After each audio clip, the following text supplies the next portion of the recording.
What's up, everyone? I hope you're all well and having a good day. There has been a monumental shift in how I play this game over the last few weeks, and it has shocked me. I cannot stop playing the MSQ. I just can't stop. It's so good.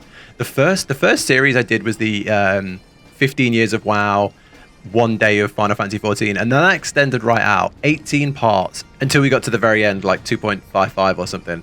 But Heavensward has been so different. I can't stop. Everything I do, I'm thinking about the story, and I just want to go do the story. If I'm not streaming the game, all I can think about is, let's just turn the stream on and do more story, because it's just completely gripped me. And we're on part 4 of Heavensward now, and I've just finished 3.0. And wow, is this story incredible. So let's get straight in to Final Fantasy 14 Heavensward part 4.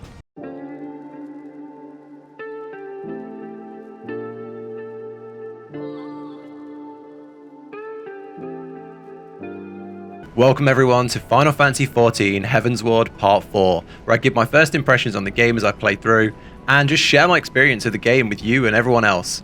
So, first off, I just want to give maybe a little apology for this one's taken so long to get out. I had my second vaccine this week, and it really made me feel quite unwell for maybe 3 or 4 days. You can probably hear it in my throat, I still feel a little under the weather today, but I'm getting better. So yeah, it's nice to finally get around to editing this video and get it out there, because yeah, this was a huge one. We had the trauma of the last episode, and this one had its ups and downs again. So let's get straight into Heavensward Part 4.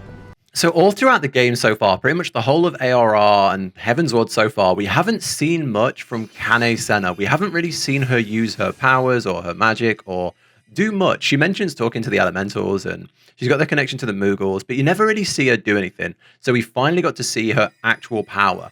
And it was no small feat. It took her and her 2 pupils, but she managed to bring Idleshire back from this ether realm, this other world where she got sent to after using that forbidden magic. And yeah, this was really cool to see. It's like more lore and more.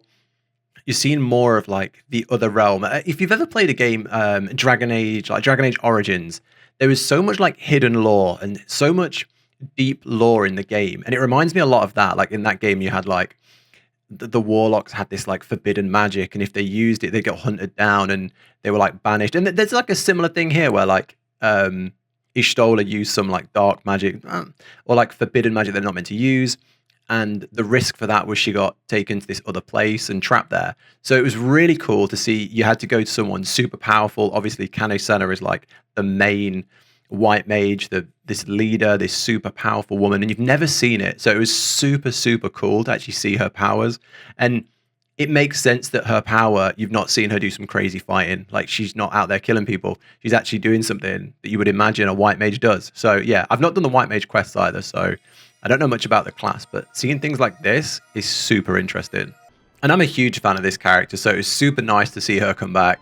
And yeah, she's got a new outfit, a new staff, better than the little branch that she had all through ARR, which I thought was a bit silly. So now she does look like a powerful scion. And she's got these not hollowed, but like dimmed eyes, which clearly means either that other realm has taken something from her, or they've given her some sort of connection that she didn't have before. So I feel like we're going to see some sort of power or some sort of connection to an other realm. Like maybe she can see the dead, or maybe she can see the future. I feel like there's going to be some power that they're not going to explain just now. So yeah, I feel her character arc is just going to keep going. Massive fan of that. Let's keep her around as long as possible, because she is a really cool character. And then the next part of the story really surprised me. So I didn't think we'd get any more like locations, like cities in Heavensward. I thought you'd get Ishgard as your city, and that was it. It's kind of how World of Warcraft used to work. You would get a main city for each expansion. Maybe you'd get a city for the Alliance and a city for the Horde, but you would get 1 city per expansion. But here we've got Ishgard, and then they've also got Idleshire, which is a really cool place. Like you can mount up here. You can redeem stuff here. There's like their own little quest hub here. There's the little book where you can do the bingo card every week. There's so much cool stuff here. I really like it. I feel like this would have been a really active hub in Heavensward, and even now, which is many years after Heavensward came out, this place was really busy. There was loads of people going around doing stuff. But the best thing about this area, hands down, was this quest, and the system here is so cool. I'm a huge fan of this. I think I've already mentioned, like, I really like the Beast Tribe daily quests. I like just having like daily progression, daily things to like work towards, and to think there's these this book, this journal book thing, this diary, and you can tick it off every single week and get rewards, and it encourages you to go to like dungeons, extreme dungeons, and like then there's like there's the risk side where you can try and get like 1, 2, 3 lines and get rewards. I'm still learning how it works, and I've got no idea what the rewards are going to be. I see you can get like MGP or like bronze, silver, and gold tokens. So yeah, I'm really looking forward to working through this. I think it's such a cool idea, and it makes fun of a repetitive task. So obviously, if it was like go do 3 dungeons every week for this much gold, you wouldn't do it probably. But it's made fun, and it's randomized it to keep it interesting. So yeah, I love this. Such a cool feature that I didn't even know existed. So very, very happy about this, and I'm looking forward to ticking my first one off. I'd love to know in the comments though, how easy is it to get 3 lines? Because if you can only get like 9 blobs on here, I imagine it's going to take a while.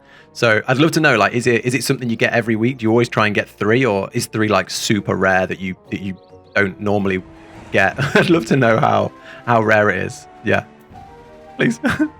And then a bunch of people from the stream turned up, and a few friends, and we had a bit of a flex your best mount kind of thing going on. And some of the mounts in this game, I think I've said it before, are so cool and so unique and so interesting. 90% of them, I've got no idea where they're from or what they are, but I just want to get them. I want to catch them all, you know. I love mount collecting. It was a big thing I enjoyed in WoW, and I'm really excited to see where all these mounts are from. Like I've got 2 of the Beast Tribe mounts now, and I want to get the rest, like the ARR Beast Tribes. And if there's mounts hidden behind certain systems like Palace of the Dead or some other system or feature like the trading card game mount, they're things that I really am excited to work towards. So yeah, we did this for probably like half an hour. They just showed me loads of different mounts. So yeah, super exciting. And then I heard that the ARR relic was like super fun and super easy and quick to get. So, and definitely not a distraction. So I went and took the ARR relic quest for the Paladin because I thought it looked really cool. How long would it take me to do this? I feel like it's going to take forever. I've got no idea. I've only got like the 2nd quest on it so far, but I'm worried it's a bit of a time sink. And then we had the most random line of quests. We fought the Illuminati for the goblins. We spoke to a witch in a cave, spoke to a talking frog, and spoke to a broomstick. So yeah, that was fun. Apparently this is a big kickback to one of the old Final Fantasy games, like one that I haven't played. So yeah, maybe this means a lot to other people. The character was really cool, but I didn't get the reference that some people were mentioning in Twitch chat. And then it was time for an interesting dungeon, definitely an interesting one. When we first got in here, I thought this looked quite dull and quite tame, and I wasn't too impressed, but it quickly picked up. So you had these books which like came alive, and the most interesting thing here was there's like these tomes lying around, and you can stop and read them and get loads of lore. So there's a lot of lore on like the Garlean forces. So at the start, you've got like Gaius Van Baelzor.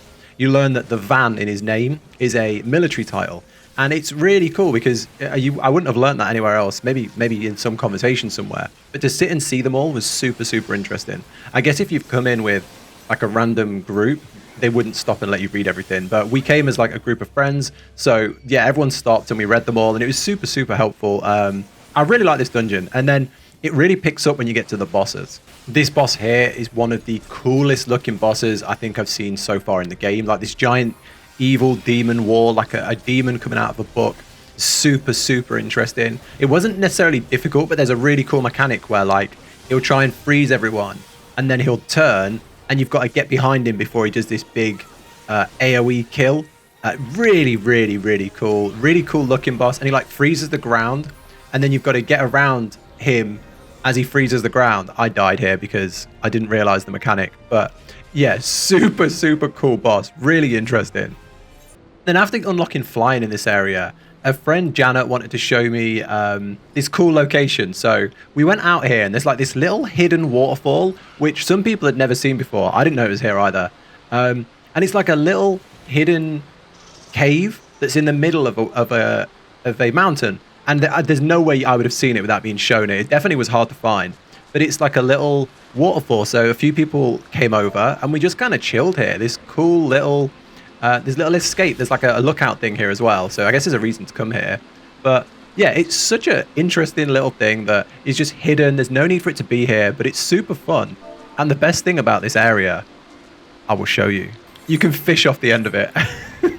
So yeah, we stayed here for way too long, just fishing, chilling out, having fun. So yeah, this was a really cool little thing to find. I love that there's areas like this in the game, just like these cool little fun, unique things. Yeah, I'd love to know where more of these are because they're so fun, although they are a massive distraction. I spent way too long here. Then it was time to go to the Allegan city in the sky. The ship was ready. We'd got the thing we needed for it, the drill. And it was time to go to Alizar. Well, I can't remember what it's called. Alizar. And with every epic and amazing part of the game, there is sadness. You know, Square Enix really know how to hit you in the feels. Just as you're pumped up, they get you where you want to cry, and they don't stop. They just keep going. This was an amazing cinematic, but so sad. I think Yazael, you know, Shiva, Lady Isart, that character, such a cool and interesting character. I wish we'd have known her earlier, because I feel like through Heavensward, through 3.0, I was getting more and more attached to her. But it took the first 10 hours of Heavensward before I started to like her, because obviously she starts out, and you're not sure if she's good or evil. And just as I was getting to really like her, this happens. I'd love to know what your thoughts are in the comments. Were you super attached when this happened, or would you like not really that involved? It definitely got me. I think if Heavensward was longer, or if we'd seen her more, this would have really broken me, because I was just starting to really like her. And yeah, because she's so powerful, because she's got this amazing power, you think she's pretty much invincible, right? She's, you know, you think she's not going anywhere, but you know, expect the unexpected in this game. They're not scared to shock you, are they? And this was definitely a big shock. What a cinematic. Amazing. Yeah, we finally got here, and this place is cool. This place is really cool, actually. Another very unique place. It reminds me a lot of like Coils, like the first few levels of Coils. It gave me those vibes of how it's designed and stuff. But I guess that's all part of like Allag technology. Allag, I think it's called. And then I think I've shown on this channel, we've been taking out the ARR Extreme Primals as we go through. I think I've shown maybe 3 of the really good ones, but we've been doing 1 ARR Primal per stream. And we've now done them all. Some were like, we killed them on the first try, we killed them super fast, so it wasn't really worth showing, but we've done them all now, and it was incredible. And then Zalel said, you know, now you've done them all, why don't we run through them unsynced and get all the mounts? So, you know, I took them up on the offer of being carried through them.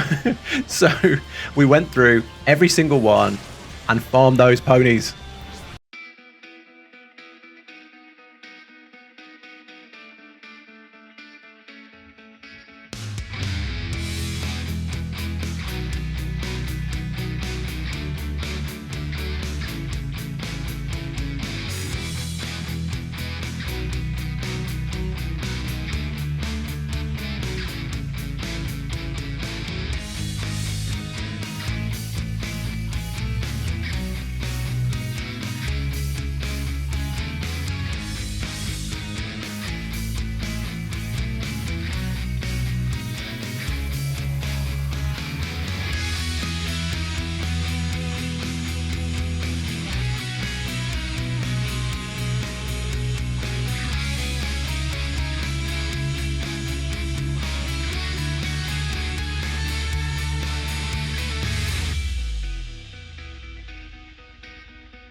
Yeah, I completely love mount farming and collectibles and any side content like that. And the mounts just look so unique and cool. Like, people were saying these are just like reskins, but if you played WoW, a true reskin is the exact same looking horse, but with red hair instead of yellow hair. These had unique effects on their feet. They're different color eyes, different color manes. They do look different. They're both the horse model. They're all the horse model, but they look completely unique, and they play the cool music from the bosses. I loved how different these were and how cool these were, but still the same. Like, they're all from the same family. And then, of course, for doing it all, you get this amazing golden Kirin mount with the big golden wings. This is just phenomenal. I've now set up like the mount roulette, so I get the different music, the different horses every time, and oh man, I love it. I absolutely love it. I think this is one of the best things I've done in the game so far. So thank you so much, Zalel, for running me through all this. Absolutely incredible. I can't wait to do... I heard there's more in like Heavensward and the other expansions, so I'm super excited to do this again once we get to the end. But yeah, absolutely amazing. It's so nice to see.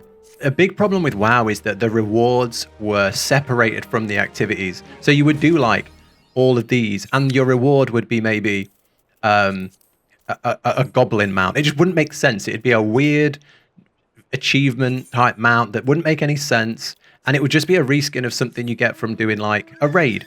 So it's so nice to have unique mounts tied to the bosses that are rewarding and fun to get. So yeah, really, really happy with this. This was probably one of the, no joke, probably one of the best things I've done in the game so far, just in terms of like how much I enjoyed it and how rewarding it felt at the end. So yeah, knowing that we've done all the extremes and then being able to tick them all off and then going back and farming them, so fun. Big fan of this. Pray return to the MSQ. I don't know if like my attitude to the MSQ has just changed, but I feel like Heavensward 3.0 was so much shorter, or like I did it so much faster. I feel like I've completely blitzed through it in like a couple of weeks. Maybe that's how people dealt with ARR and I just took it way too slow. But yeah, even like this Idleshire zone, I think I got through the whole zone in like an hour and a half and just got straight to the end. So yeah, it's not a bad thing because it was engaging, it was fun, and I loved every minute of it. But I've just plowed through 3.0, and we've come to the end of Idleshire now. We've got all the crystals now from doing everything, and we just get here. This is where we unlock the cool dragon mount, which was super fun. And then the title dungeon, the named dungeon, the very end. This yeah, this was amazing. This was honestly incredible. There were so many throwbacks here to like dragons and dragon lore and Allag lore and the coils of Bahamut. It's just such a involved and engaging dungeon. I think one thing to say about Heavensward is there's much less dungeons and content than there is in ARR, but every single thing you do is a banger. There's no dungeons that are like, it's okay. Like there's no Aurum Vale, or there's no Moors of Totorak. There's nothing that's like, oh, it's a dungeon, sure, but it's a bit of a slog. Every single dungeon is just a banger from start to finish. They're unique, they're different, and they're fun. And yeah, this one was incredible. And then the ending, as you can see here, man, it was just insane. The two Ascians at the end, an incredible fight. I love this so much. I was so hyped. We did this on stream, and it was just amazing. I think every single fight you have, or every single time you see the Ascians, it just feels awesome. So you fight the two Ascians together, you fight them both separate, you fight them both in one go, and then they form together to form the Ascian Prime, and you've got the amazing music banging behind you, which I think is the same music that was played at the end of 2.0. Yeah, I think it is. I think it's the same thing that was played when you're coming up to like the Ultima weapon and stuff. It absolutely just an amazing fight, and the story just tied off so well. It's so good, so good. One thing I didn't understand here is you've got Igarim and Lahabrea, and obviously you've beaten Lahabrea in the first in 2.0 with the Ultima weapon, and you thought he was defeated, but he wasn't. And then here you have the opportunity to kill one of them. I couldn't understand why you try and capture and kill the other one and not Lahabrea. I don't quite get it, because obviously he's caused you more trouble in the past. So I thought you'd have got rid of him once and for all. I mean, this scene was bloody epic. But yeah, I couldn't work out why you went for him instead of Lahabrea. I'd love to know if there's some lore behind it or something I maybe missed in the conversation. But I think this was just such a cool moment. Oh, amazing. Amazing. And then I absolutely loved what happened with the Archbishop. This was just insane. I was not expecting this. I knew he was evil, but I did not expect he could use the other eye to do the powers that he did. And this was just, it was kind of a twist that I was half expecting, but they delivered on it so much better than I thought they would. Like this whole transformation with the sword and the eye, just incredible. And that obviously leads to one of the best fights in the game so far. This next trial is probably the best trial I've ever done. It was just incredible. I was just in awe at this cutscene. Just so good. Amazing. Just Heavensward has just been so good. And the fight itself was 10 out of 10. You fight the guy at the start, really fun. And then as the fight goes on, the different knights, the Heavensward step in and you fight them one by one. You've got this cool like leash on the sword tactic. There's just so much going on. I think this on Extreme is going to be incredible if there is an Extreme mode. So I really want to do this again. This is hands down the best trial I've ever done. It's my favorite so far, just in terms of like the aesthetic, the knights, the story ending.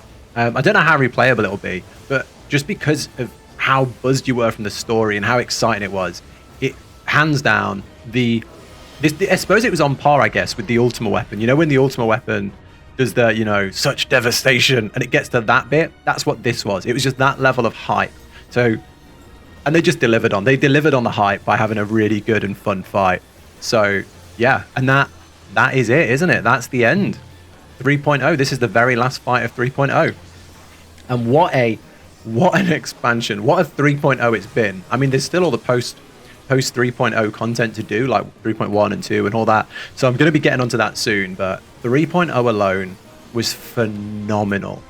I don't know how to get all my thoughts out in one video without this being like a 2-hour long video. There's just so much happened with the Archbishop, the different individual characters, Estinian losing power to the eye. So much happened that it's just, I might make a separate video where I just post like my live Twitch reaction to this whole final scene. It would be like 45 minutes long maybe, but it would just be like raw reaction to the whole scene. If anybody wants to see that, let me know in the comments, because these are just like little summary videos, right? So I don't want to harp on for like an hour. But yeah, if you do want to see the full Twitch video, let me know, because this blew me away. All the different cutscenes here, the thing on the moon with the Dark Warrior, Estinian, everything phenomenal. I thought ARR was really good, but looking back, I would have to say I'd have to downgrade my thoughts on ARR and put that down at like a 7, because this was a 10 in comparison. At the time, killing the Ultima weapon, all the stuff with Nanamo, all that stuff I thought was 10 out of 10. It really isn't in hindsight. Looking back, it's the storytelling and the delivery of the storytelling is nowhere near on comparison to how good it is in Heavensward. They just blew it away. Like, I finished 3.0 and I'm itching to go and start 3.1, and I just never had that. I was never hooked in ARR. I enjoyed it, but I could take breaks. But here, it's all I want to do. So yeah, I'm probably going to wrap the video up here because it's got quite long. We've covered a hell of a lot of stuff. But yeah, I can't say enough good. I can't say a bad thing about Heavensward so far. I could say, oh, I wish it was longer, but I don't, because it's been punchy and every delivery has been perfectly timed. I know maybe this series is maybe feeling a little rushed, but because we're on like part 4 and we finished 3.0, but it's just because I'm playing it non-stop. And when I make these summaries, I've made massive leaps and jumps in the story, because I'll stream it for like 6 hours and push through huge parts. This whole like summary was maybe 2 streams. I just pushed through so much story. But I hope you're still enjoying it. I hope it's still fun. I'm still loving the game, loving making these videos, loving streaming it. I will link my Twitch down below if you do ever want to come watch live, or if you're itching for more content than I can get out on YouTube. Other than that, thank you everybody for still supporting, still sticking with. I put a little poll up on like the community poll thing. a lot of people have already responded to that, but if you could go and maybe vote there. I'm asking kind of what sort of content you want to see here outside of this series. So the series is, I think it's found its place now. Every, like maybe twice a week, a video summarizing the game is kind of what the series is now. Which, I mean, it always has been. It's just more pushed apart and longer. But I'm looking to make other videos in between that. So if you have any ideas, I would love to know. If you could go and maybe like comment on that poll, or even comment down below in this this comment section, that would be amazing. Other than that, thank you all. I hope you have a great day. Take care, and I will catch you in the next one.